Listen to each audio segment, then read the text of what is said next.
Assalamualaikum warahmatullahi wabarakatuh. Kami dari kelompok 9 Etika Profesi RA.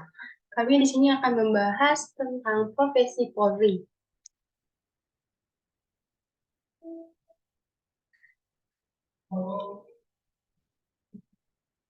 Jadi, nama kelompok atau nama anggota kelompok itu tuh yang pertama ada Nur Setiawijaya, NIM 1204014, Janatias Omali 1204016, Rifat Budiman 1204078, Henika Kristiana 1204081, dan Revansa Balter 1204083. Di sini ada membahas Polri atau keprofesian Polri. Jadi Polri itu merupakan Kepolisian Negara Republik Indonesia atau Polisi Nasional di Indonesia. Polri bertanggung jawab langsung di bawah kepresidenan. Kode etik Polri adalah norma-norma atau aturan-aturan yang merupakan kesatuan landasan etik atau filosofi dengan peraturan perilaku maupun ucapan mengenai hal-hal yang diwajibkan, dilarang, atau tidak patut dilakukan oleh anggota Polri diatur dalam Undang-Undang Nomor 2 Tahun 2002. Baik, Assalamualaikum warahmatullahi wabarakatuh. Izin memperkenalkan diri. Nama saya Muhammad Rifat Budiman, NIM 1204078. Di sini saya akan menjelaskan tentang tugas dan wewenang Polri. Pada pasal 13 UU Nomor 2 Tahun 2002, tugas pokok Kepolisian Negara Republik Indonesia adalah memelihara keamanan dan ketertiban masyarakat, menegakkan hukum, dan memberikan perlindungan, pengayoman, dan pelayanan kepada masyarakat. Dan berdasarkan pada pasal 14 UU Nomor 2 Tahun 2002, dalam melaksanakan tugas pokok sebagaimana yang dimaksud dalam pasal 13, Kepolisian Negara Republik Indonesia bertugas yaitu melaksanakan pengaturan, penjagaan, pengawalan, dan patroli terhadap kegiatan masyarakat dan pemerintah sesuai kebutuhan, menyelenggarakan segala kegiatan dalam menjamin keamanan, ketertiban, dan kelancaran lalu lintas di jalan, membina masyarakat untuk meningkatkan partisipasi masyarakat, kesadaran hukum masyarakat, serta ketaatan warga masyarakat terhadap hukum dan peraturan perundang-undangan. Lalu turut serta dalam pembinaan hukum nasional, memelihara ketertiban dan menjamin keamanan umum. Selanjutnya melakukan koordinasi, pengawasan, dan pembinaan teknis terhadap kepolisian khusus, penyidik, pegawai negeri sipil, dan bentuk-bentuk pengamanan swakarsa, melakukan penyelidikan dan penyidikan terhadap semua tindakan pidana sesuai dengan hukum, acara pidana, dan peraturan perundang-undangan lainnya. Selanjutnya menyelenggarakan identifikasi kepolisian, kedokteran kepolisian, laboratorium forensik, dan psikologi kepolisian untuk kepentingan tugas kepolisian. Selanjutnya melindungi keselamatan jiwa raga, harta benda, masyarakat, dan lingkungan hidup dari gangguan ketertiban dan atau bencana, termasuk memberikan bantuan dan pertolongan dengan menjunjung tinggi hak asasi manusia. Selanjutnya melayani kepentingan warga masyarakat untuk sementara sebelum ditangani oleh instansi dan atau pihak yang berwenang. Dan yang terakhir memberikan pelayanan kepada masyarakat sesuai dengan kepentingan dalam lingkup tugas kepolisian, serta melaksanakan tugas lain sesuai dengan perundang-undangan.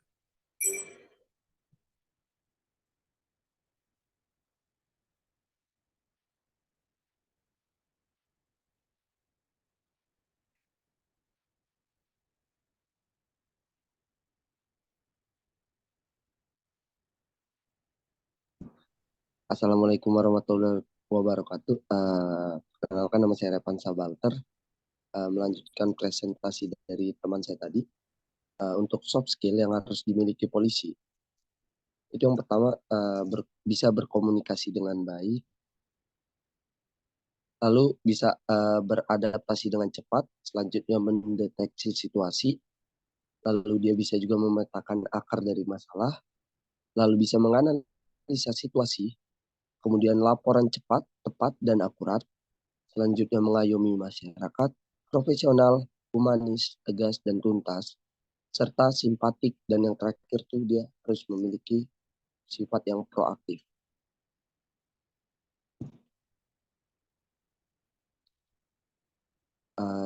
Selanjutnya ada sertifikasi polisi. Sertifikasi polisi sendiri itu yang pertama sertifikasi uji kompetensi penyidik laka lantas. Kemudian untuk yang kedua itu ada sertifikasi asesor assessment center polisi, yang dimana persyaratan penerimaan anggota Polri ditetapkan berdasarkan pasal 21 ayat 1 Undang-Undang Nomor 2 Tahun 2002 tentang Kepolisian Negara Republik Indonesia. Tercatat ada 8 syarat umum yang harus dipenuhi calon pendaftar dalam penerimaan Polri 2022. Nah, syarat-syaratnya itu antara lain adalah yang pertama, warga negara Indonesia, beriman dan bertakwa kepada Tuhan Yang Maha Esa. Selanjutnya, setia kepada Negara Kesatuan Republik Indonesia berdasarkan Pancasila dan Undang-Undang Dasar Negara Republik Indonesia tahun 1945. Kemudian pendidikan paling rendah yaitu SMA atau sederajat. Selanjutnya, sehat secara jasmani dan rohani. Kemudian tidak pernah terlibat dalam kasus pidana yang dibuktikan dengan surat keterangan cacat kepolisian atau SKCK. Kemudian minimal umur yaitu 18 tahun pada saat dilantik menjadi anggota Polri. Dan yang terakhir itu berwibawa, jujur, adil, serta tidak berkelakuan tercela. Terima kasih. Baik, selanjutnya perkenalkan nama saya Muhammad Janatius Omel Prawana dengan NIM 120400016. Di sini kita akan membahas tentang diagram alir permasalahan yang ada di kepolisian, ya. Dimana di sini kami mengambil permasalahan pada website pengaduan laporan online yang lambat. Nah, pada website pengaduan laporan online yang lambat ini kita menyimpulkan ada dua faktor permasalahan. Yang pertama, kita nggak tahu nih lambatnya itu di bagian website yang lama diakses atau lambatnya itu di admin kepolisian yang tidak balas laporan atau responnya yang lambat gitu ya. Nah, di sini dua faktor yang berbeda. Nah, untuk masalah yang pertama ya, di mana website yang lama diakses ini kita memiliki dua permasalahan lagi, yaitu beban trafik akses yang berat karena banyak laporan yang masuk ke dalam website tersebut, dan terjadi bug pada website atau error yang mengakibatkan website tersebut lama meloading gitu ya, memuat laporan yang sudah diajukan gitu. Nah, itu untuk yang masalah yang pertama. Dan kalau misalnya untuk solusinya di permasalahan pertama ini biasanya adalah mengetahui nih, ini kan ada di sini dua permasalahan ya. Mengetahui dulu titik berat yang mana yang lebih berat.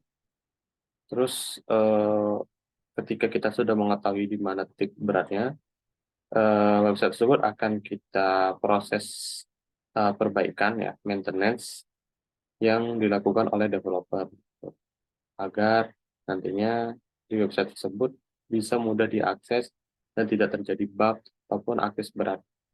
Nah, bug website ini adalah solusinya pemeliharaan dari developernya gitu ya. Lalu kalau untuk beban trafik akses berat ini adalah penambahan storage, penambahan penyimpanan untuk aplikasi atau website yang sebagai pengaduan laporan online tersebut gitu.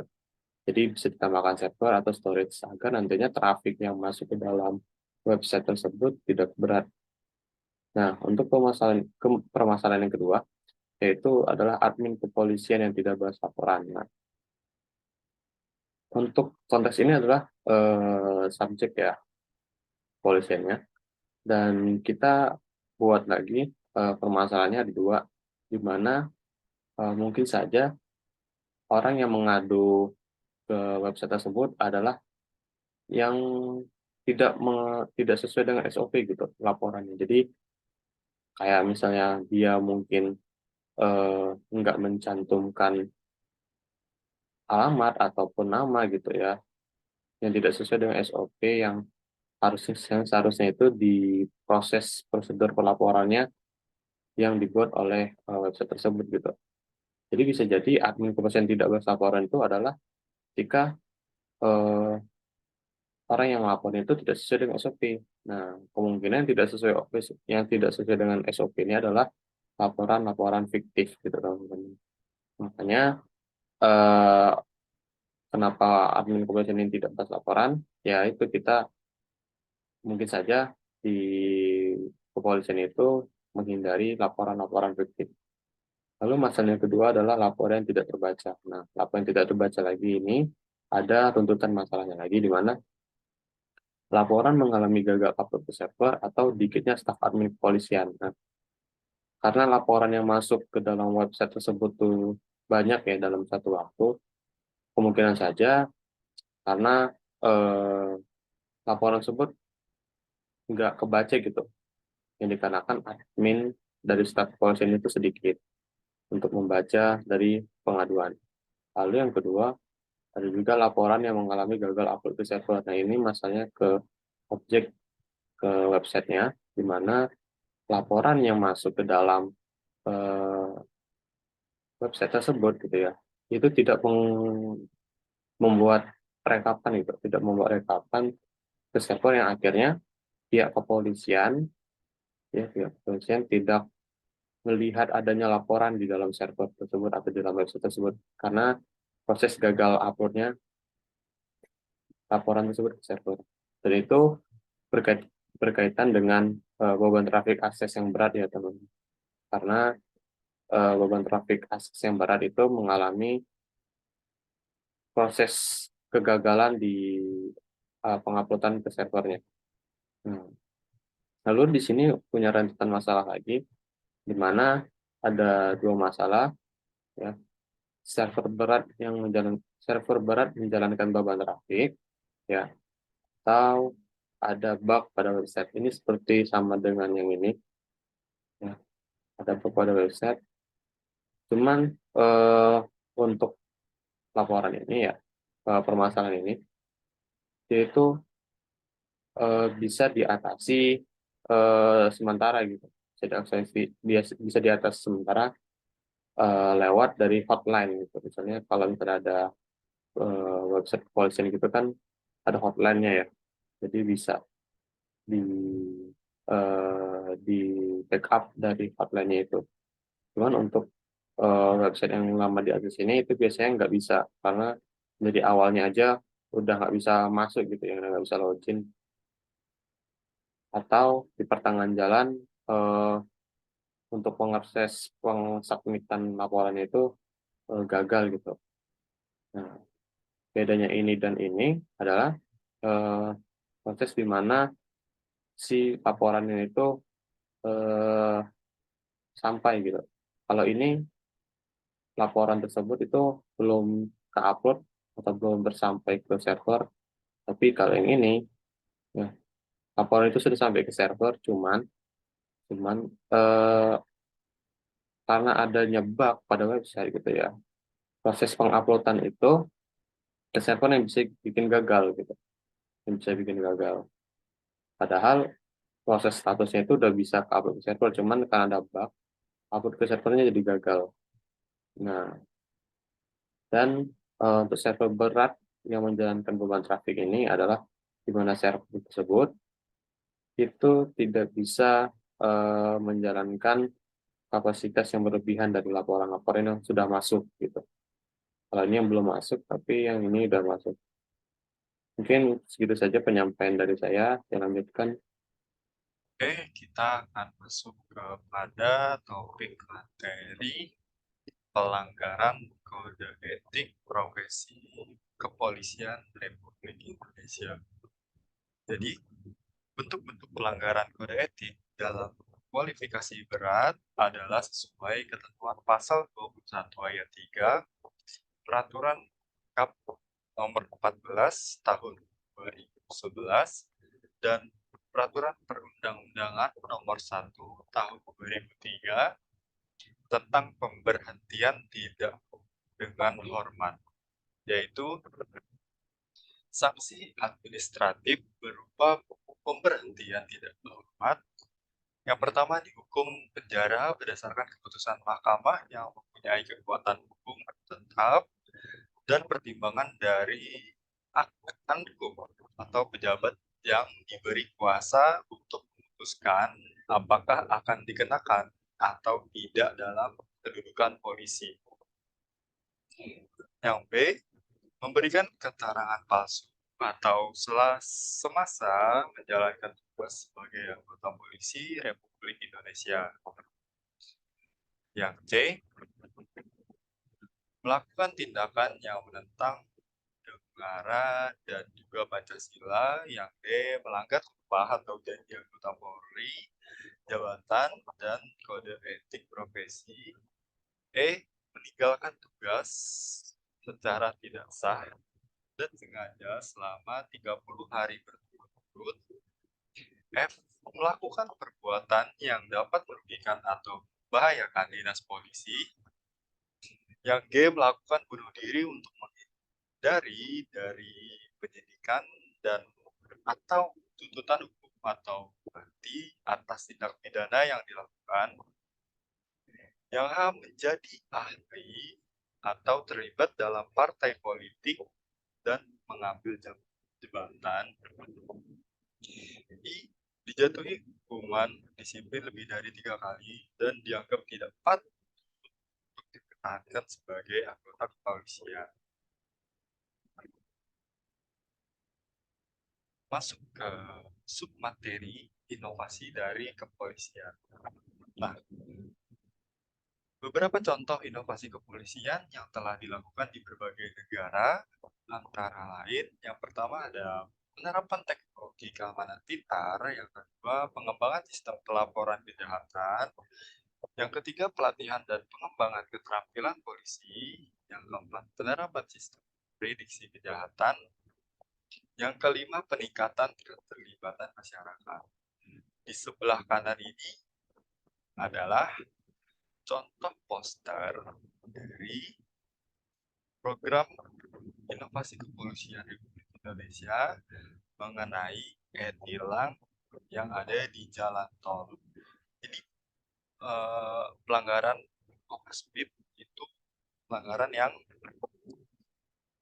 diatur pada kendaraan yang melebihi kecepatan 120 km per jam atau pelanggaran overload ini kendaraan yang muatannya lebih dari batas yang sudah ditentukan, maka kendaraan tersebut akan direkam oleh CCTV yang ada di jalan tol dan akan dilakukan tilang secara elektronik tanpa harus adanya personil yang mendatangi kendaraan tersebut untuk dilakukan tilang secara manual sebaiknya.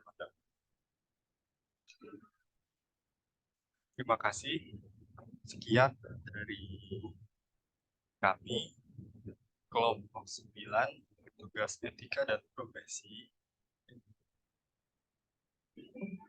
Wassalamualaikum warahmatullahi wabarakatuh.